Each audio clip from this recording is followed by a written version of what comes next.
ሰላም ጤና ይስጥልን የተከበራችሁ ቤተሰቦቻችን እንደምን አምሽታችኋል? ምሽቱን አበይት መረጃ ወደ እናንተ እናደርሳለን። አብራችሁን ቆዩ። በኢራን አዲስ ተቃውሞ መቀስቀሱን እየወጡ ያሉ መረጃዎች አመለከቱ። በምዕራባዊ ኢራን ተቃውሞ እንደ አዲስ እንደተቀሰቀሰ መረጃ አጣሪ ቡድኑ አረጋገጠም። በዚህም የተቃውሞ እንቅስቃሴዎችን የሚያሳዩ ምዕራብ ኢራን የተቀረጹ ሁለት ተንቀሳቃሽ ምስሎችን ትክክለኛነት ለማረጋገጥ ተችሏል።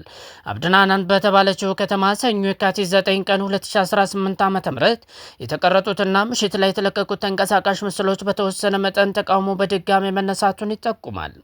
መረጃ አጣሪ ቡድኑ በይፋ የሚገኙ የመረጃ ክምችቶችን፣ የሳተላይት ምስሎችን እንዲሁም መረጃዎችን መተንተንና ትክክለኛነታቸውን ማረጋገጥ የሚቻልባቸውን መንገዶች ይከተላል። በዚህ መንገድ ፍተሻ የተደረገባቸው የኢራን ተንቀሳቃሽ ምስሎች አዲስ መሆናቸውን አረጋግጠዋል። ከሳምንታት በፊት በኢራን በተነሳው ህዝባዊ ተቃውሞ ላይ የአገሪቱ መንግስት በወሰደው እርምጃም ከ6000 በላይ ሰዎች መገደላቸውን የሰብአዊ መብት ተሟጋቾች ገልጸዋል።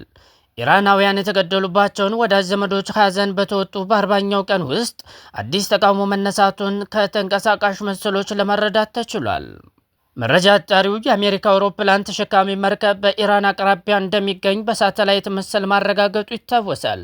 ከ3 ሳምንት በፊት የአሜሪካ ግዙፍ ጦር አውሮፕላን ተሸካሚ የጦር መርከብ ወደ ባህረ ሰላጤው አካባቢ መድረሱ ከተዘገበ በኋላ መረጃ አጣሪው ባለፈው እሁድ ባነሳው የሳተላይት ምስል አማካኝነት መርከቡ የት እንደሚገኝ አረጋግጧል።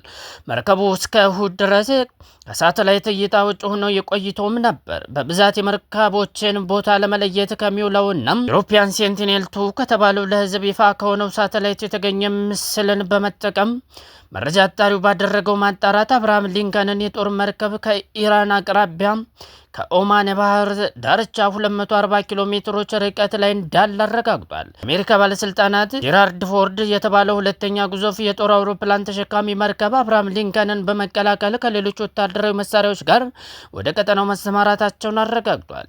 ይህ በእንዲህ እንዳለ ከምዕራብ ኢራን የተገኙ ተንቀሳቃሽ ምስሎች ተቃውሞ እንደ አዲስ የተቀሰቀሰው በኢላም ግዛት አብዳናን በተባለች ከተማ እንደሆነ ለማወቅ ተችሏል።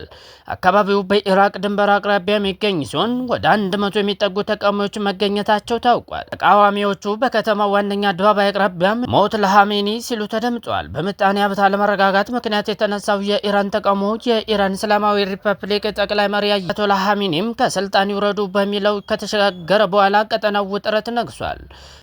ተቃውሞ የተነሳበት አካባቢ ኢስት ቫሊ አስርና ሻሂድ ሞታህሪም በሚባሉ ጎዳናዎች መካከል እንደሆነ አረጋግጧል። ተንቀሳቃሽ ምስሉ ላይ የተለጠፈው ቀን ትናንት ሰኞ መሆኑን ያሳያል። በምስሉ ስክሪንሾት በማየት ማወቅ የተቻለው ቪዲዮ ከዚህ ቀን በፊት ለህዝብ ይፋ አለመደረጉ ነው። ምስሉ ላይ የሚታየው የአየር ሁኔታ ከሀገሪቱ ይፋ የሆነ ደረቅ አየር ሁኔታ ጋር ይመሳሰላል።